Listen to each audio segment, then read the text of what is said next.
cenas reais que podem não ser adequadas a todos os telespectadores.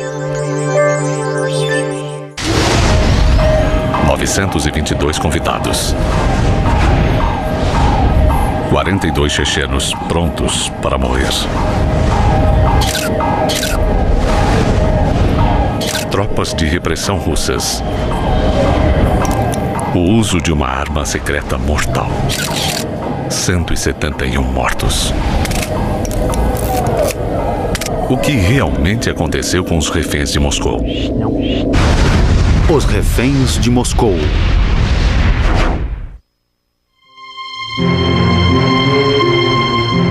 Dia 23 de outubro de 2002. Um fim de tarde comum de quarta-feira em Moscou. Um time de futebol local, o Lokomotiv, está jogando na Liga dos Campeões. E 3 vans se dirigem para o Teatro Dubrovka.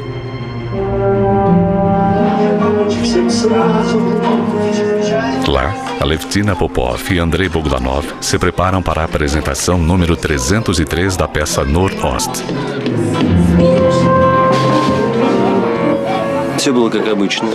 Tudo estava normal como de costume. Eu subi ao camarim para colocar minha maquiagem.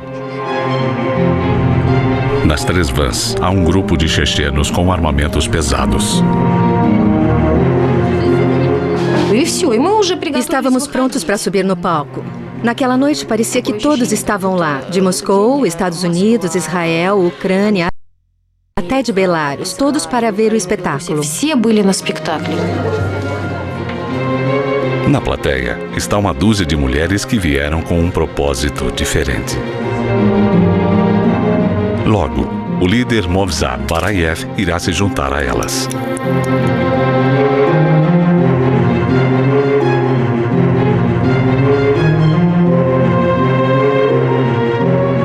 Quando o segundo ato começa, os separatistas chechenos chegam.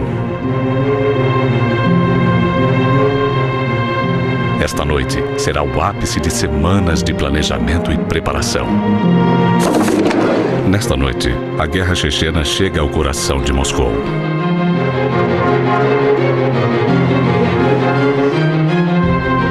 Enquanto os chechenos cercam o auditório, Alevtina permanece em seu camarim. Pelo monitor eu vi um homem carregando algo. Eu estava confusa. Com o grupo inteiro agora em posição, os chechenos se movimentam para tomar o teatro.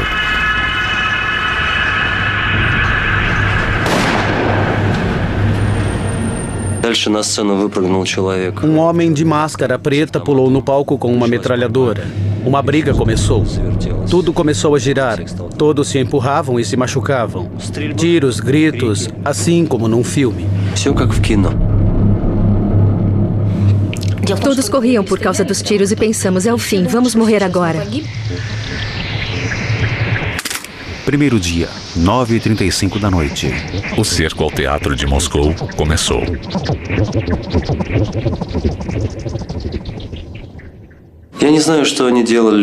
Eu não sei o que eles faziam fora do auditório, mas no saguão havia vários chechenos. Eu estava sentado na poltrona. Estava na 4ª fileira, no 4º assento. Nunca vou me esquecer. Não tínhamos ideia de que era um ataque terrorista. Falávamos um para o outro que fazia parte da peça. Um dos terroristas se aproximou de um menino e bateu nele com a coronha de um rifle. E é claro, ficamos todos em silêncio. Estávamos aterrorizados. Em meio ao pânico, o produtor do espetáculo faz uma ligação pedindo ajuda. Ele alerta a polícia que chega ao local em alguns minutos. A princípio, a confusão impera. Alevtina ainda está no camarim, escondida dos chechenos. Eu disse às outras garotas, rasguem as cortinas, vamos fugir. Então amarramos as cortinas com anágua, saias, formamos uma corda e pulamos. Levantamos as mãos, achamos que eles fossem nos matar, mas eram um dos nossos soldados. E ele estava gesticulando e gritando, corram por ali. E nós corremos. Alevtina é uma das 50 pessoas que conseguiu escapar na primeira meia hora. Primeiro dia, 10 da noite. A notícia chega ao presidente Putin no Kremlin. A área ao redor do teatro está cercada e é decretado o isolamento. Putin coloca os militares russos em alerta e convoca as primeiras tropas.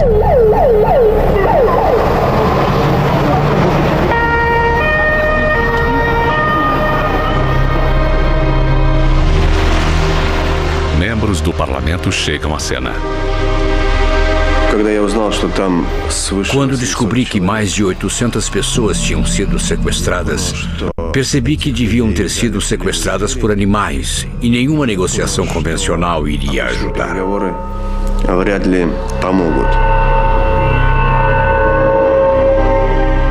Os pacientes do hospital em frente ao teatro são transferidos. Ele agora irá servir de sede para este grupo de negociadores.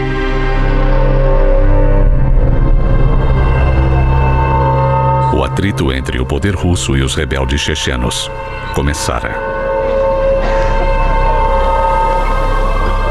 Dentro do teatro, os chechenos instalam explosivos e minas.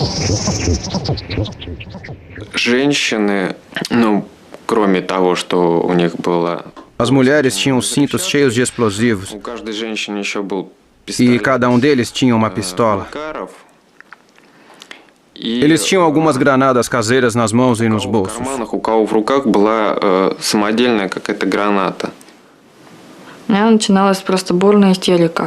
Eu fiquei histérica.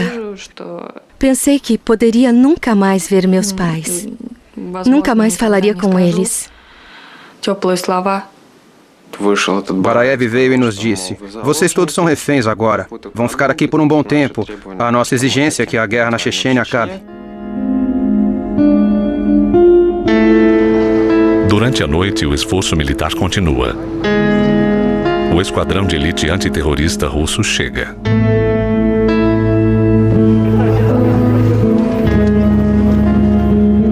Primeiro dia, 11h30 da noite. Mas, apesar desta demonstração de poder, o cerco está prestes a fazer sua primeira vítima. Por volta da meia-noite, uma mulher desconhecida atravessa o cordão de isolamento e entra no teatro. Acreditando se tratar de uma espiã, os chechenos a matam.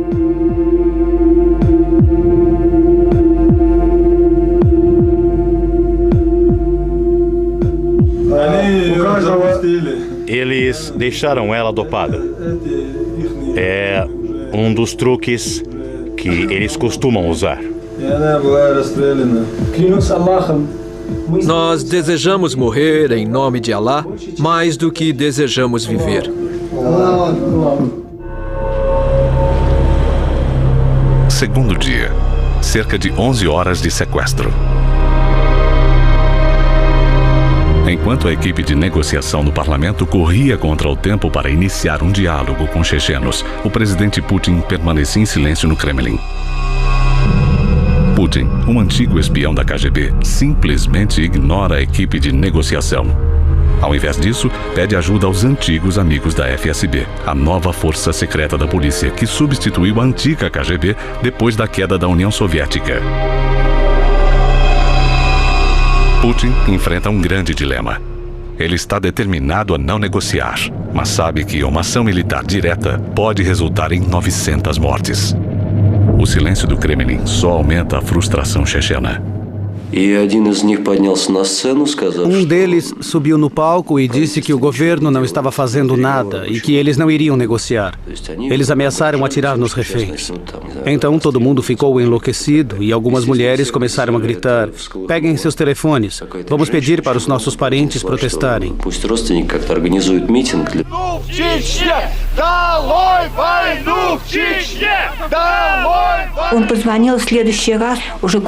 Quando meu filho ligou, sua voz estava perturbada.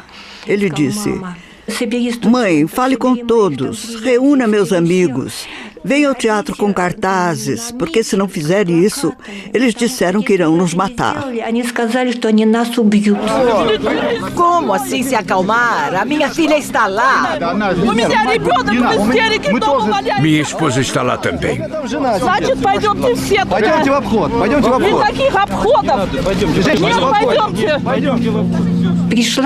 Com pavor eu percebi que aquilo estava acontecendo com meu filho. Apesar dele nunca ter servido na guerra, a guerra da Chechênia chegou até ele numa cidade com 10 milhões de pessoas. A guerra assolou a Chechênia por mais de 10 anos.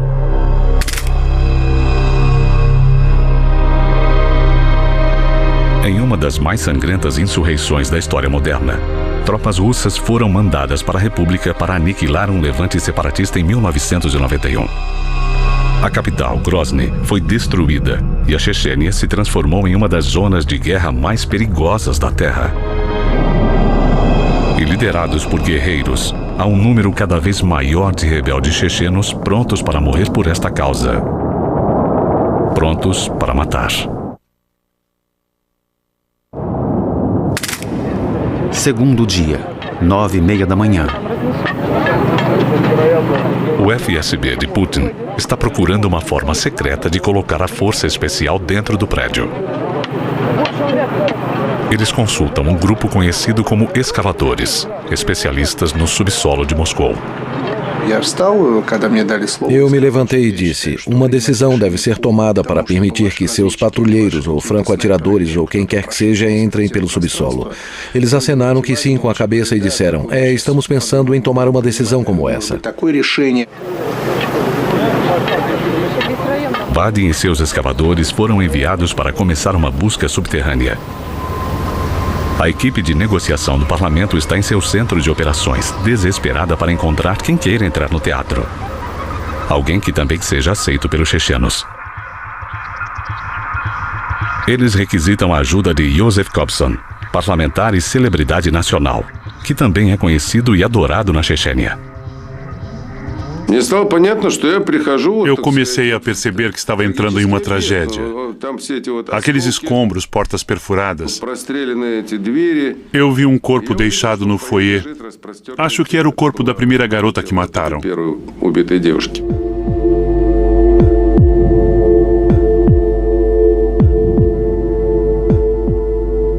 Kobzon é o primeiro negociador a entrar no prédio. Ele logo percebe que os chechenos têm o controle completo dos 922 reféns. Eles até gravaram a cena dentro do teatro. Subi até o primeiro andar, onde 6 metralhadoras semiautomáticas apontavam para mim brilhando. Kobzon começa um diálogo com o segundo no comando, abaixo de Barayev, Abu Bakr.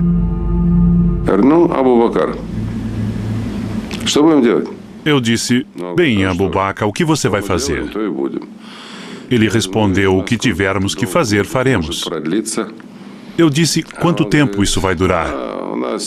Ele disse, somos fortes, poderemos ficar 2 semanas aqui. Somos terroristas suicidas. Então eu disse, Abu Bakr, que tipo de terrorista suicida você é? Você tem muito que viver, ainda tem filhos para criar, namoradas. E ele disse, não, nós somos suicidas. Queremos morrer mais do que você quer viver. Estamos cansados de vocês e cansados da guerra. E continuou. Me diga, por que Putin não se manifestou?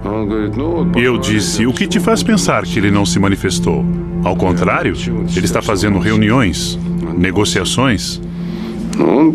Ведет консультации, переговоры.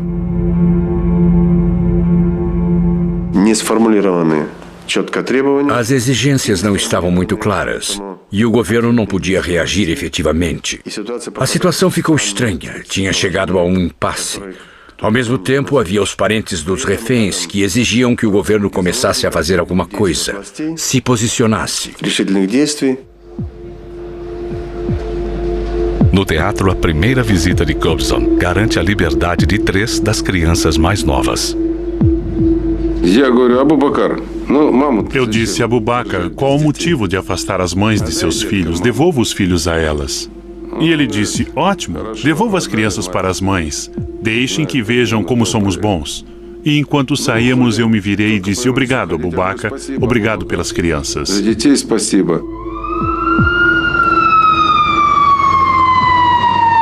Segundo dia, 11 da manhã. Para o restante dos reféns, as condições se deterioram rapidamente. Quando duas garotas escapam pela janela do banheiro, os chechenos proíbem idas ao banheiro e fazem os reféns utilizarem o fosso da orquestra no lugar. O fosso se encheu e eles colocaram algumas caixas lá porque era impossível caminhar. Estava tudo coberto com excrementos. Eu sentei perto da entrada. Era impossível chegar mais perto sem vomitar. E um dos chechenos estava sentado no palco e conseguia me ver agachada lá, mas eu não me importava mais. Enquanto íamos para o fosso, conversávamos com as mulheres. Perguntávamos se iriam nos matar. E elas diziam que não, que só obedeciam ordens superiores, que apenas seguiam ordens. Uma das mulheres disse que tinha um bebê de 1 ano e que seu marido tinha sido morto por um russo. Ela me perguntou se ela, seu filho ou sua mãe eram culpados pela guerra. Ela disse, por que estamos sendo mortos? Estou absolutamente desesperada e por isso não posso me matar.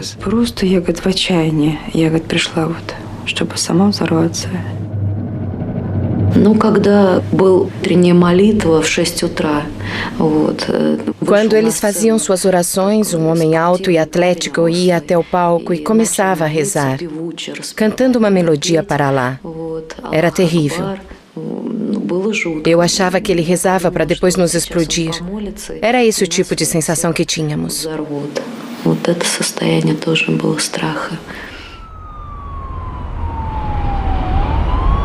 Na rede de esgoto, Vadim está tendo dificuldade em achar o túnel certo. Nós engatinhávamos e mais à frente no túnel as paredes estavam escorregadias e havia gelo sobre nossas cabeças. Raízes de árvores ficavam penduradas. Foi muito difícil engatinhar pelo túnel a princípio. Chegando perto do prédio naquela seção, ele sofreu um desvio para um dos lados. Dava até para ouvir os carros mais pesados passando lá em cima quando o barulho aumentava. O combustível dos carros entrou pelo túnel e a dificuldade cresceu. Então ligamos nossos respiradores. Seguimos mais à frente, eu já estava coberto até o pescoço e tínhamos que engatinhar mais, mas não conseguimos. O caminho era intransponível. Então, depois de tentar por diversas vezes, descobrimos uma passagem. Algumas chegavam perto, mas não estavam realmente corretas. Não tivemos sorte.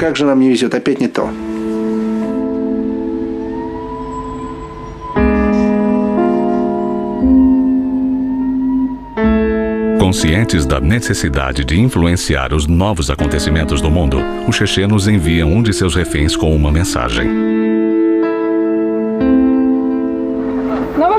Pedimos que olhem para suas consciências. Imploramos que resolvam isso pacificamente, caso contrário, haverá muito derramamento de sangue.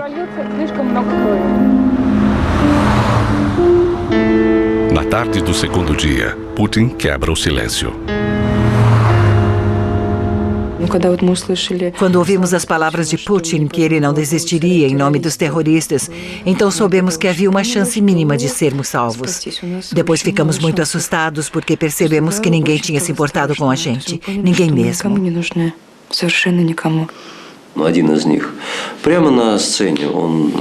Um deles estava falando ao telefone em cima do palco e disse umas coisas apavorantes. Disse algo assim...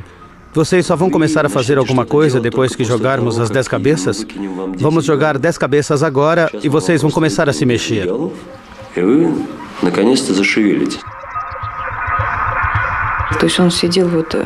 O meu marido estava sentado lá com os braços cruzados como se fosse uma concha.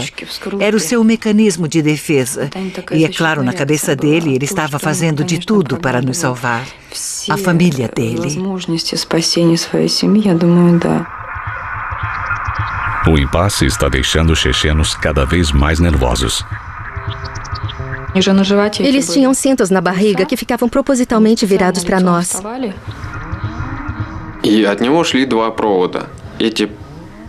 Os 2 arames, junto dos cintos, funcionavam como uma bateria com 2 terminais, positivo e negativo. Se fossem conectados, a corrente daria um impulso e o detonador acionaria os explosivos. Eles continuaram correndo e gritando em checheno. Estavam nos testando. Quando eles atiraram para o ar, tivemos que nos abaixar no chão. E Sasha e eu cobrimos nossa filha com nossos corpos.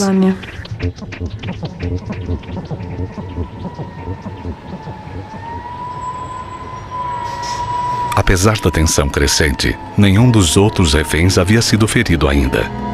Mas 19 horas se passaram até que os chechenos permitissem a remoção do corpo da mulher que mataram na primeira noite. Segundo dia, 4:30 da tarde. Com a ajuda dos escavadores, a Força Especial está aperfeiçoando seu plano. À noite, a adrenalina estava a mil. Nossos membros entraram alternadamente. Os homens da inteligência na frente, depois os policiais, eu e depois o resto dos homens do esquadrão com metralhadoras e diferentes instrumentos. À frente, podíamos ouvir conversas e passos. Se soubessem da rede subterrânea, poderiam ter cavado e escapado. Então, instalamos uma metralhadora dentro do túnel. Os homens da Força Especial disseram que iam disfarçar a arma para que ninguém lá dentro tentasse puxá-la.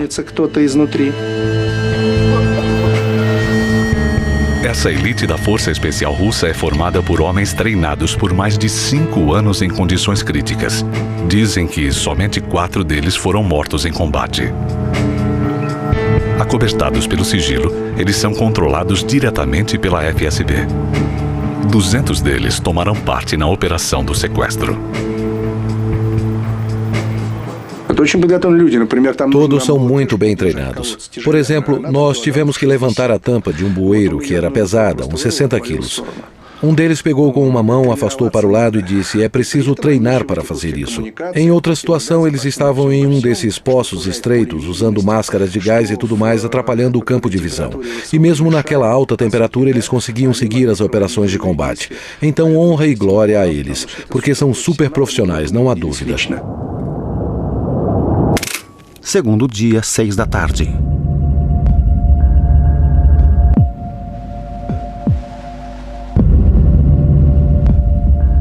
Joseph Kobzon volta ao teatro. Mas ele não tem nada a oferecer a Mozart em troca das crianças que haviam sido libertadas. A expressão de todos mudou completamente e ele disse: sem mais barganhas, não haverá mais crianças. Vocês ainda estão ocupando a Chechênia. Nos disseram que começariam as operações de extermínio novamente. Vamos começar a atirar nos reféns.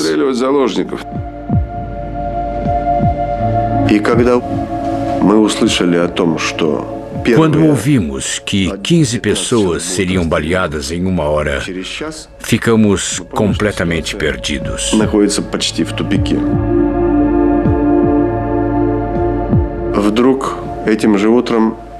A situação começou a ficar mais e mais sufocante por causa da pressão histérica, agressiva e rude dos terroristas. Eles ficavam dizendo que não havia por que esperar por negociações.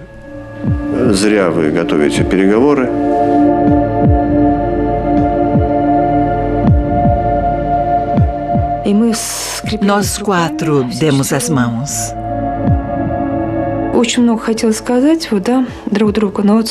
E havia tanto o que gostaríamos de dizer um para o outro. Mas, de repente, eu não encontrava as palavras. Tudo que pude dizer foi: me perdoe, Sasha. Pelo que, eu não sei. E minha filha, eu sei como foi difícil para ela. Ela estava muito assustada. Chorava o tempo todo.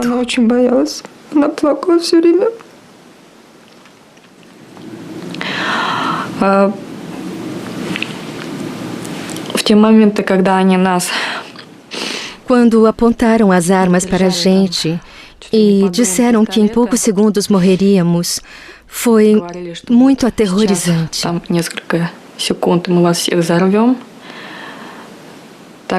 Eu rezei naqueles momentos. Eu tremia muito. Молилась в эти моменты, сама тряслась невероятно как.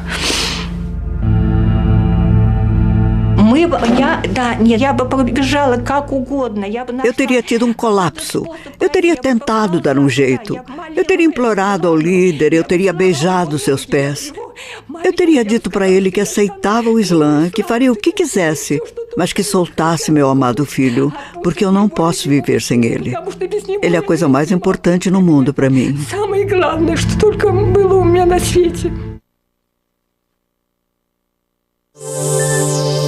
Este programa contém cenas reais que podem não ser adequadas a todos os telespectadores. Terceiro dia de sequestro. Um impasse. Por que motivo está parado aí? Por que não estão salvando os nossos filhos? Desesperados, os negociadores do parlamento consultam um de seus mais duros críticos. As pessoas que tomaram o teatro se viam como vítimas. Elas queriam conversar comigo. Acreditavam que eu as entenderia.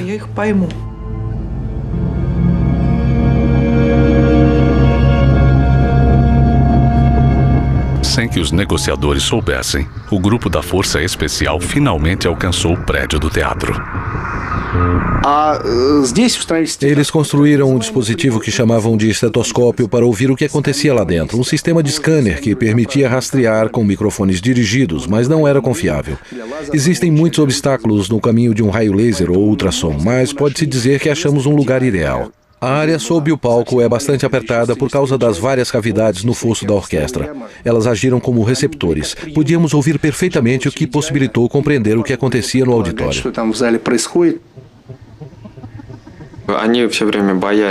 Os terroristas estavam com medo de que o resgate viesse de cima e ficavam constantemente olhando para o alto, checando os dutos de ar e atirando contra o teto. Estava claro para mim que o subsolo podia ser usado para surpreendê-los. A única coisa alarmante era que o barulho vindo de baixo pudesse fazer com que eles explodissem aquelas bombas no auditório. Eu tinha medo de qualquer barulho. Eles só precisavam de poucos segundos para apertar o botão e tudo explodiria pelos céus. Os agentes subterrâneos continuaram a monitorar todos os movimentos no teatro e comunicavam à FSB. Sem nenhum conhecimento deste plano, a equipe de negociação insistia. Politkovskaya é a próxima a entrar.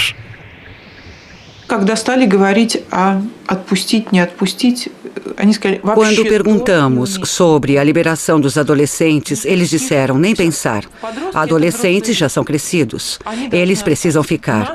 Vocês matam nossos adolescentes. Nem tentem uma negociação. Então eu perguntei sobre água, comida, suco. Claro, eles disseram, por favor, e rápido. E quando dizem rápido naquele tipo de situação, é rápido mesmo o que querem dizer. Não em 2 horas.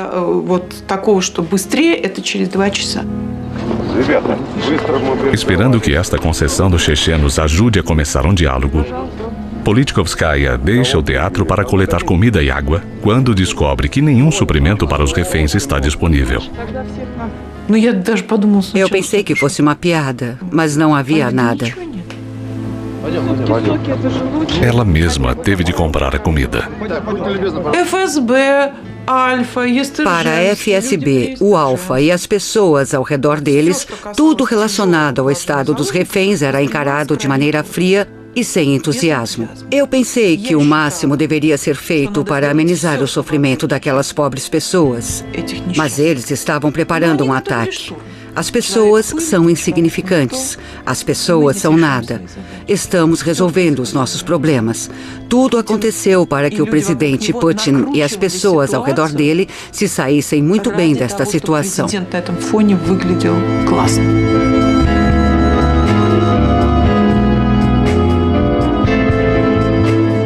Putin estava usando a equipe de negociação para ganhar tempo. É um cálculo delicado. À medida que o tempo passa, o perigo dos eventos saírem do controle aumenta. Na terceira noite, uma pessoa que acompanhava o sequestro decide resolver o problema com as próprias mãos. Acho que a porta perto do palco se abriu e eles empurraram um homem no auditório. O homem não estava armado, mas bateram muito nele. na frente de todo mundo. O homem explicou que tinha vindo por causa do filho e chamava pelo nome dele bem alto.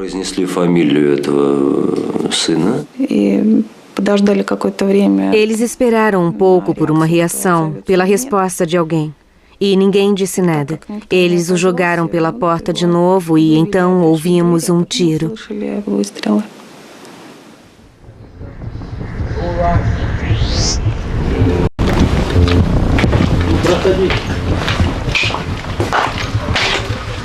Diante de outra morte, a equipe de negociação cede à exigência dos chechenos de falar com um canal de TV russo. Eles vão fazer o que tiverem que fazer, mas não importa, estamos aqui para amargar o fim. Eles colocaram tropas na Chechênia rápido. E aqui está o problema, vindo rápido atrás deles. Eu não vejo problema nisso. Quanto tempo esperarão? Isto vai ficar para o seu governo decidir. Se concordarem conosco, nós saímos amanhã. Se não, isso não é brincadeira. Nós viemos aqui e nós estamos muito conscientes que não há volta.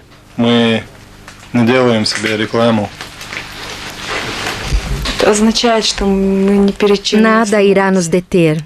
Nada e ninguém. Estamos no caminho para lá. Se morrermos aqui, não será o fim. Há muitos outros de nós. A luta irá continuar. Será que Deus aprova o que está acontecendo na Chechênia?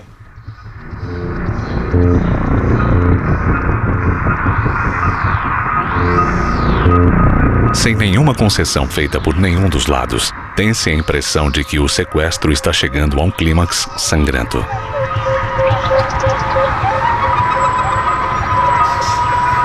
Então, de repente, notícias chegam dizendo que o Kremlin concordou em fazer negociações sérias. Um representante oficial foi indicado. Tínhamos que dizer isso aos terroristas e que a nossa proposta era que as negociações começassem às 10 da manhã.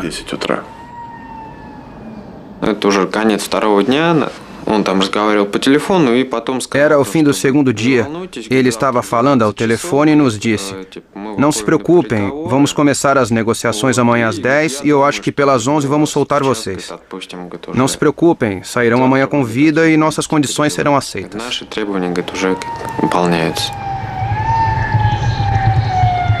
Mas o FSB tem outros planos.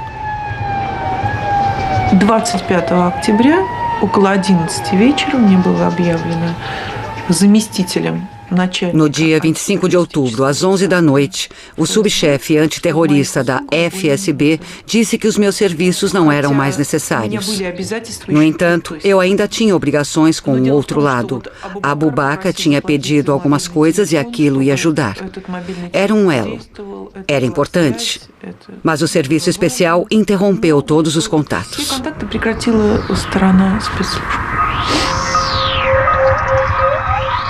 A partir deste ponto, o FSB e as forças especiais tomam controle da situação. Mas diminuir os contatos com o teatro fez a incerteza dos reféns crescer. De repente, um jovem rapaz perde o controle e enfrenta uma das mulheres chechenas.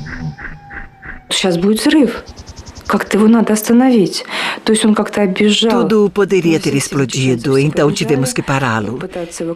Ele correu e os chechenos correram para pegá-lo. E Sasha, o meu marido, pegou sua perna e o parou. Seus olhos estavam vidrados como os de um louco.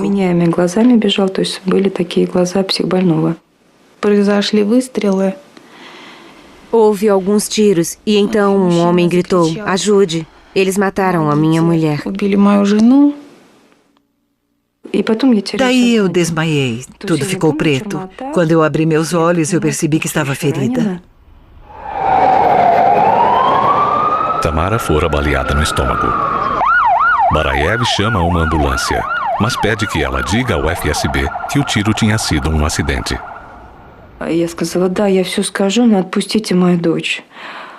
Eu disse, sim, eu vou dizer a eles, mas por favor, deixe minha filha ir. E ele disse que a deixaria ir, me prometeu, e eu confiei em sua palavra. Eu estava certa de que ele ia deixá-la ir. Eu posso ver uma escadaria, e eu estou sendo carregada e minha filha me segue. Essa é a cena que fica passando sempre na minha cabeça. Ela está andando atrás de mim e eu sinto que há alguma coisa errada. Eles não a deixavam ir. Eu pensei, por Jesus, não, por Alá. Você prometeu deixá-la ir. Mas aí eu vejo ela se virando. Mandaram que voltasse. Eu a vejo se afastando de mim e depois desmaiei. Eu nunca disse adeus à minha filha, porque tinha certeza de que a tinham soltado.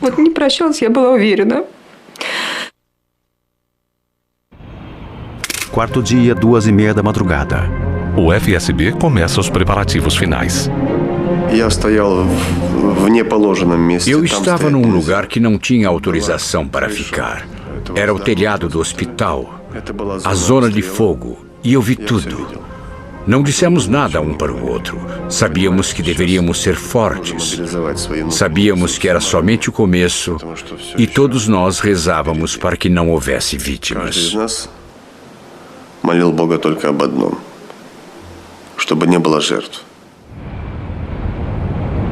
Agora a arma secreta do FSB está posicionada. Quarto dia, 6 da manhã. Um gás paralisante, um derivado do anestésico fentanil. Não percebemos o que estávamos colocando lá e que tipo de trabalho tínhamos feito.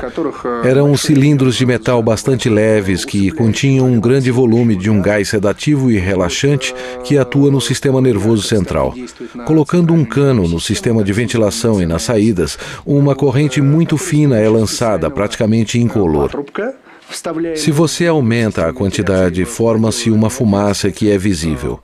Mas se for uma pequena corrente, como a utilizada para fins medicinais, o paciente imediatamente dorme.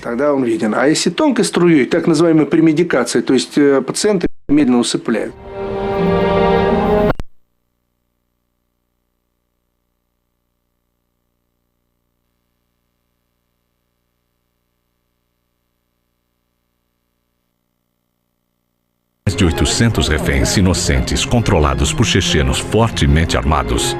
Os acidentes resultantes de uma investida militar poderiam ser catastróficos. Naquela hora eu senti o gás. Podíamos senti-lo. Eu o vi se aproximando pelo saguão como uma neblina. A princípio, ninguém sabia o que era. Acharam que tinha algo errado na ventilação. Mas aí os terroristas vieram das fileiras de trás gritando, a tempestade, a tempestade.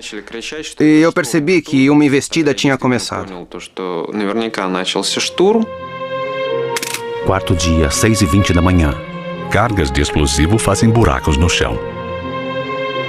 E a força especial russa surge pelo túnel embaixo do teatro.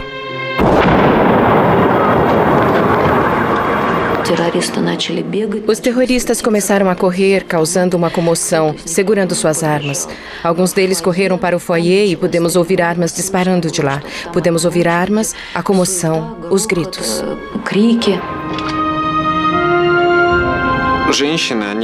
As mulheres hesitaram e não sabiam o que deviam fazer. Procuravam pelos homens. Eu sabia que elas estavam esperando pela palavra de comando para alinhar os contatos. Elas precisavam do comando explodam. Quarto dia, 6h24 da manhã. O gás e a rapidez da ação desorientavam a todos. Os homens chechenos foram para os corredores onde mais policiais esperavam por eles. Deixadas na confusão, as mulheres chechenas sucumbiram ao gás. Elas nunca receberam a ordem de explodir o teatro.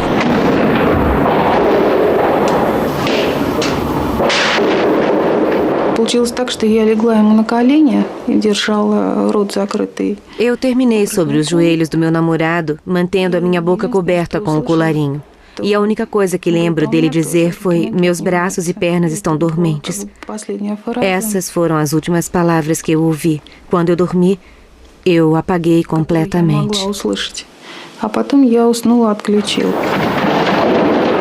O tiroteio continua por 15 minutos.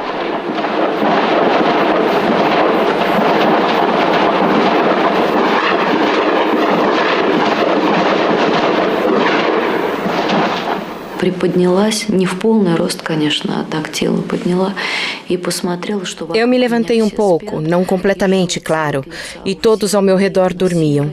Seus rostos estavam pálidos, branco-acinzentados, e os lábios eram azul-acinzentados. Os rostos tinham uma cor de morte, era horrível. Uma mulher no setor de baixo ficava falando em uma voz monótona, socorro, socorro, repetindo e repetindo.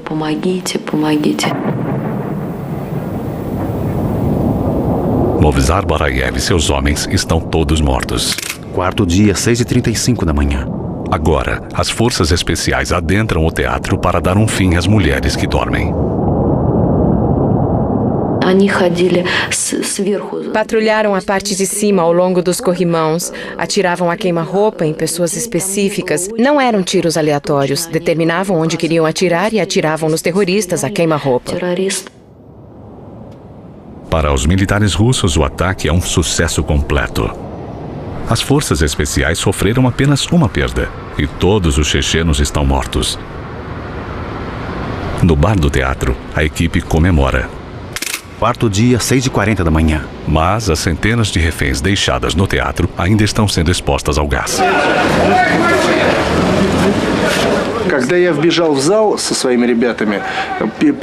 Quando eu corri para o auditório para ver o seu estado, a primeira coisa que me chamou a atenção foi a luz fraca. Havia alguma coisa escorregadia sob os nossos pés e vimos sangue escorrendo entre as fileiras. Era o sangue da cabeça de um dos terroristas. E os assentos estavam cobertos de sangue e vômito. Ali estavam algumas pessoas em um estado semiconsciente que arrastamos e levantamos. Havia um cheiro mortal de urina vindo do fosso da orquestra que todos usaram como banheiro. Era esse cheiro de morte e deterioração. Uma cena apavorante. A ação foi meticulosamente planejada, mas logo ficou claro que aqueles encarregados de organizar a operação de resgate não tinham sido informados sobre o uso do gás.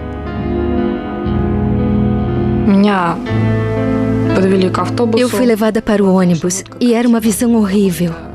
Todos deitados no chão, seminus e em posições estranhas.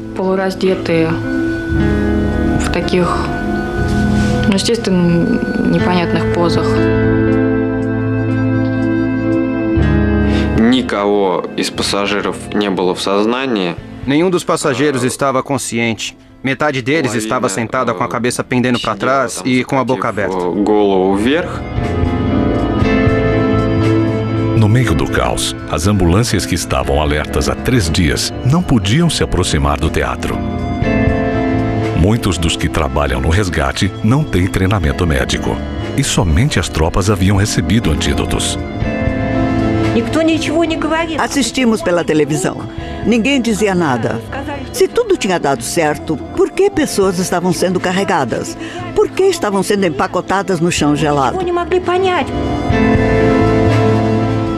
Enquanto o mundo assiste ao desenrolar da operação, fica claro que alguma coisa saiu terrivelmente errada.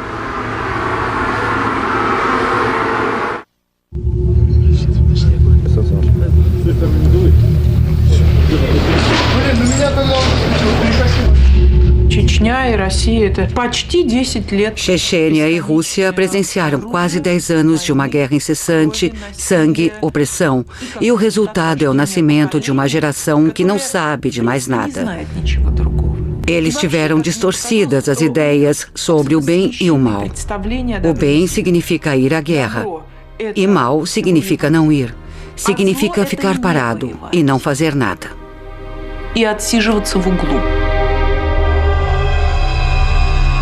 A operação militar foi um sucesso completo. Mas a operação de resgate foi uma catástrofe. 129 reféns morreram. Essas pessoas acabaram morrendo porque não pensamos em tudo. Eles colocavam os corpos em pilhas, um sobre o outro. E as pessoas morriam imediatamente. As colocavam em suas costas e elas começavam a engolir as próprias línguas. Mesmo que os parentes procurassem nas listas dos hospitais por seus familiares, o governo russo se negava a informar aos médicos que tipo de gás utilizara. Depois de 5 dias de pressão internacional, o Kremlin finalmente anunciou que era um derivado do fentanil, um gás normalmente usado como um poderoso anestésico para doentes de câncer em estágio terminal. Ele tinha sido alterado para aumentar em 5 vezes sua força. Somente as tropas haviam recebido o antídoto. Apesar disso, as autoridades ainda se recusavam a relacionar as mortes ao gás.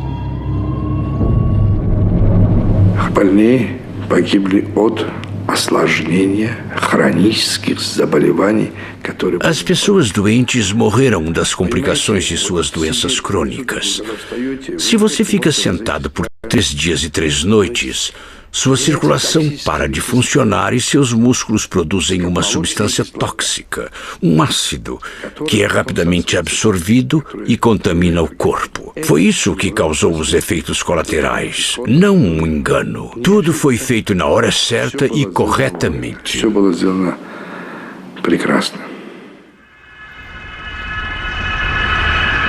Os reféns parecem ter sido desconsiderados desde o princípio. As negociações foram encaradas como um jogo.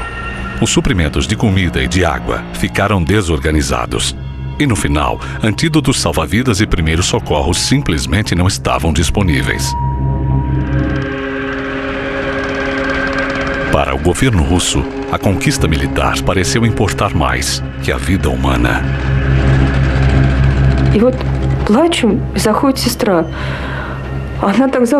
Eu estava chorando e uma das enfermeiras veio e eu ainda tinha lágrimas nos olhos. E depois ela me disse que meu rosto dizia tanta coisa. Eu perguntei para ela, o Sasha está morto? Ela disse sim. E eu tive medo de perguntar da Lisa. Mas disse, Lisa?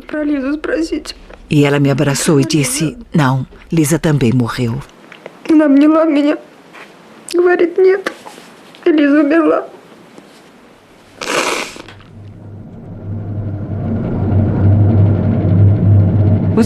Muitos chechenos me dizem, vocês não se compadecem de seu próprio povo, não sabem nem quantos morreram, não terão compaixão de nós. Está por nascer um desejo de vingança.